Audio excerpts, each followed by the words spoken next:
Thitoo ici cia The Link Warehousing cihũthĩrĩte kĩmanjĩka gĩa ciringi birioni 2.5 na nĩcirĩkĩtie gũtura mĩeke ya mawĩra ĩtanyihĩire 1,000. Muoroto wacio arĩ kũgacĩrithia ũhũri wa biacara kũrĩ ahũri biacara nini na ahũri biacara nene kũrĩa kambuni citiganĩte ciambĩrĩirie kũrutĩra wĩra gũkũ. Ũrũgamĩrĩri wa Tatu City ukiuga maragucĩrĩria aigithia nginyagia kuma nja wa bũrũri. Kenya for many years, as the world has known, is the hub for East Africa.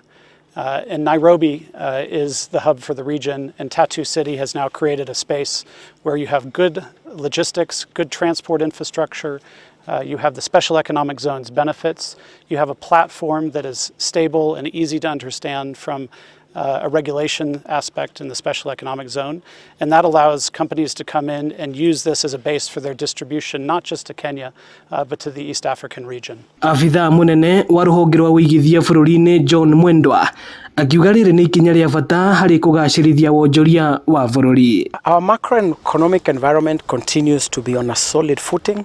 We are way better than we were 2 years ago. You have all been seeing the improvements.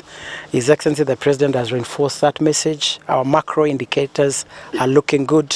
Inflation is stable. Our currency has strengthened. Mĩario yake ĩgĩkĩrwo hinya nĩ afitha munene wa rũhonge rwa ceceni cia mwanya cia wonjoria Kenneth Chelule, ũrĩa ugĩte makĩria ya iceceni 70 cia kĩrĩu cia ũhũri wa biacara nĩciakĩtwo guothe bũrũri-inĩ itanya arĩ kwarahũra wonjoria. As he said, it's moving, and at this stage, actually, I want to say that we've licensed a total of 43 special economic zones across the country, and we have got over 90 enterprises now fully licensed and operating within some of those zones.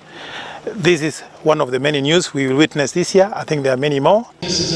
Ino ni ceceni ya Inoro TV, Tatu City, Ruiru, na niĩ njĩtagwo Moses Ngige.